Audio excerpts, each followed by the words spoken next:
Hi, everyone, and welcome to another episode of Presentation Hell. Visiting us in Hell today is Jason Gaboriau. Jason is the Executive Vice President, Chief Creative Officer at Donor Advertising in Los Angeles. Though he's working remote these days, who's not? Um, Jason's been in advertising for over 25 years. He's worked on such illustrious brands as Diet Coke, Old Navy, Netflix, Amazon. He's even done the advertising between Keeping Up with the Kardashians, which I thought was amazing because I didn't realize they had an ad agency. I didn't think they needed any advertising help because they're the Kardashians. I thought they had like the marketing gene, but that just shows you how good Jason is at his job that he was behind the curtain helping them promote their show. So Jason has done a million, maybe 3 million pitches and presentations over the years as part of his job. And today he's going to tell us how to make a better presentation. And with that, Jason, welcome to our show. Thank you for coming. Oh my goodness. So good to see you, Alex. So good to be here. I'm very excited. I presentations are my life. The presentations are at the core of everything that I do. So I can talk presentations all day. Great. Well, we want to hear about it. So tell us, well, let's start with the negative and then go to the positive, and then we can kind of talk about how you've gotten better at presentations over the years. So let's Mhm. just get right into it. What was your worst presentation ever? That's a great question. So this was early, early PowerPoint presentations where you had to stand up live and like flip through boards. And we were presenting to Mohegan Sun. They had just spent all of this money on like expanding the casino out there in Connecticut. And so I've got all my boards and I'm presenting the scripts and the things. And at the end of the script, I go, cut to logo and end treatment, Foxwoods. And so for anyone who doesn't know, Foxwoods is the number one competitor to Mohegan Sun. So I literally presented a commercial and said it was for Foxwoods to their competitor Mohegan Sun. And the my boss at the time, who has a great Southern accent, goes, "Jason, did you hear yourself?" And I go, "No." He said, "You said Foxwoods." And I said, "Oh my gosh, I'm so embarrassed." And I'm always nervous to present anyway. So oh my, I thought I wanted to die. And he goes, "I can't be mad at you. You work so hard." And we actually won that pitch because of that moment, that show of empathy from this guy Cliff Freeman, who's a legend in the business, showed Oh, to yeah. me in my moment of need, presenting poorly. But that's one example of like me standing up. There's so many, I mean, presentations from hell. Like the hell is really like before the meeting when you're building out that story of the presentation and people have opinions on the slides and where things go, and you think you got it all in there and you realize, oh my God, we have 198 slides for a Chem Check meeting that's 30 minutes. Yeah. Nobody And wants to sit through nobody 198 slides. nobody wants to sit, but you're afraid to take stuff out. And there's just like all of this. The strategists want all of their slides. The creative wants their slides. And we've gotten into a bad habit of doing the meeting before the meeting. So it's almost like we have the creative presentation at the Chem Check when all we're really supposed to do is have a Chem Check, but everyone's trying to do the meeting before the meeting. So that to me is meeting hell. And the real meeting hell for me is when there's ugly slides. There can be no ugly slides. I hate when there's ugly slides and we don't have the right cover and the formatting isn't right. That to me is meeting hell. All I'm right, sorry. so there are two things from that I want to kind of pull out if you will humor us. You talked about the chem check, and I guess that's the preparation for the big meeting because everyone always believes that the best way to success, how do you get to Carnegie Hall? Practice, practice, practice, be prepared. So you just brought up an interesting point. Everybody and their mother is in that prep meeting and it becomes a mess. Is it productive? How do you make that how do you do your best practice and your best preparation. So that's actually productive time, especially in a big company. Because when you get a lot of people in the room, everybody wants to be heard and sound smart, whether they are or not. That's another debate for another episode of No, Presentation Hell. But no comment. you know that the egos come into play. So how do you manage that? Well, let me just describe one thing too. I don't know how many of your listeners are in advertising and know the kind of cadence that goes into a new business pitch, for example, if we're just staying there. So there's a series of presentations that are needed at different times in a new business pitch. So for example, you first have to do an RFI. It's a request for Mhm. information. So that's a presentation. So just to understand why that presentation has to be great, that's where like about 90 agencies have to build a presentation that a client's got to thumb through.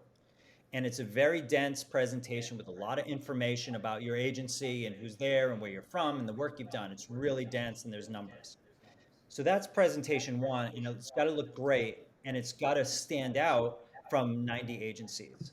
Then, if you make it past there, there's the RFP, which is different than the RFI. It's request for proposal. So now you really have to kind of get deeper into the numbers. So it's again a really dense presentation, maybe down to 10 agencies about why you're interested in pitching their business, why you think you're right for them, what you category experience, all these other things are like really dense writing, dense writing, dense writing. But it's got to look great too, because again, you're making that first impression with somebody who hasn't met you yet. And then if you make it past then you have a chemistry check. All right, so I've gone through your RFPs, you're one of 5 agencies, and now we want to meet you in person. So this is where it kind of gets agencies can get overly clever because really and it's changed too during COVID. So it used to be a chem check that would come into your office and you would make sure that the office looked like it was buzzing and fun. You had craft service, that was a big part. Make sure you had lots of delicious cookies and snacks and finger foods for them to pick on. And you would choose like, okay, what do we want? How are we going to show how great we are to work with? And the presentation is part of that. But before COVID, it was a little bit more of like personalities and handshaking and stuff like that. But that's now you're on The Zoom. human So now, element. yeah, now the human element is gone and now you're on Zoom. And that Chem Check presentation is make or break to get to the next phase, which is briefing and final presentation, which is the big crescendo. So again, we're talking about 5 to 6 presentations that you're going to have on a new business pitch, and each one has to perform at its highest level. And I think I was Right. telling you the story. We just had a pitch for a major liquor brand, and and just from doing these, we just wanted to stand out in that chem check because we knew we weren't the best creative agency going in. So we created a presentation that was um, like they were at a bar and we were at a bar together and they were going to pick their favorite drink. And when they picked their favorite drink, it was attached to a case study or a bio. And it was very loose and stuff like that. So using that presentation to show our personality is big. But like you say, that chem check is really tricky because it's got to be creative. You could also overthink it, and it's like, well, we have this chance. We got to show them how we think creatively because we might not make it to creative. So let's show them some ideas. Let's do a tissue session. Let's do a tissue session. And we've done that, and it's backfired on us. They're like, you're showing us too much. Like we just it was one date, guys. Like this is too much. Or some people win it on that because we had one pitch where in the chem check meeting, this was for an airline, an agency sent their 2 people to Hawaii and recorded that experience for their presentation. One booked through the client's website, and one booked through a competitor's website and documented through that was their chem check. Our chem check was a tissue session of ideas, and they're like, no, the other. So it's very competitive, and that presentation, there's so much put on it. Am I rambling too much, or is this fascinating? No, no, no. I actually want to go explore something when you talked about that liquor company Yeah. example where you actually made it very interactive. So instead of Yes. you presenting to them, you talking to them. Some people feel like when you're talking to them, you're actually talking at them. If you're on the receiving end, there's a very fine line between Yeah. talking with somebody and at somebody. Um, and I love that you made it interactive. So instead of just a one way conversation, like you're speaking in a lecture hall, it sounds like what you did was you brought the client, the customer, into the experience. You brought them into that presentation. They were a part of that presentation instead of a they were an active participant instead of Yes. an a passive bystander, and that seems to that move the needle for them. Yeah, that was a great presentation. They talked about it was the best Chem Check they've ever had. So we get a long way, and and it wasn't without its bumps in the road. So for example, our bios were in this bar, this fake bar, interactive bar. Interactive was the right word. Thank you. And so if they didn't choose vodka, like we didn't introduce ourselves. Like usually there's like first everybody introduces themselves, and then we do this thing, and then we Right. tell our case studies. This was a different. We were doing something different here, and so it was kind of odd that the first thing they chose was a case study before we had introduced ourselves, or you know, Right. the lead Which is person very that they stilted sometimes. yeah. So it wasn't perfect, but it was creative and different. All was forgivable. So So, again, and do you, sorry. no, that's okay. Do you think that now with because people are meeting more online, they're doing interactive Zoom where you're really just a bunch of, squares on a screen. You don't have the formality of being in a big corporate conference room with snacks and sandwiches. Mhm. Um, do you think, and then in that example, you made it more interactive. Do you think that's maybe made it easier to present and give a presentation? It takes some of the pressure off. It's a little more, it's less formal. Therefore, you can be more casual. And when you're more casual, you're more relaxed. And when you're more relaxed, you show your true best self instead of a, suit and tie conference room, which I don't remember the last time I put a suit on and sat in a real conference room with someone. I might have had a button up shirt and jeans, or you only see me from the top up. Who knows what I'm wearing under here? Um, you're a great presenter in person. I remember very confident, very comfortable. It's democratized presentation. So, for example, before, if I know that they're going to an agency that's bigger, that is maybe a little bit more modern. They've got the cool furniture. They've got more employees. They're more established. Just by walking through the door, I'm at a disadvantage. That's gone now. So now Mm-hmm. we're all competing with that same Level projection on playing. Zoom of the presentation. And yeah, the work's different, but they care about their work and what you have to say about them. So and it's leveled the playing field tremendously. And it really is comes down to the presentation, which is something I've always believed anyway. So So one thing we talked about leveling the presentation, but one thing you've also talked about is creating the mood and creating a feeling, and it not just about giving facts. Here are your statistic. Here's the idea, but how you can use like mood boards or elements, or even the way you kind of set up that virtual bar. You created a feeling, an emotion, a sense that kind of went beyond facts and figures and logic, and talk to people's heart and emotion. And I yeah, mean, we all say we're rational and logical people, but 80%, I don't know what the statistic is, but a lot of our ultimate decisions, well, you know this better than anyone, you're in advertising, is based on emotion. So can yeah. you kind of give some advice for like a mere mortal, a regular old salesperson? How do you pull some emotion into your story, into your presentation? um, Yeah. Presentations are performance art, no doubt about it. And you are able now much easier to get that emotion that you're going for, the story you want to tell in that presentation. The fact that we are so focused just on the presentation that we've built. So you're talking about the Kardashian work. That was ideas. So, the way they like to work is through mood boards.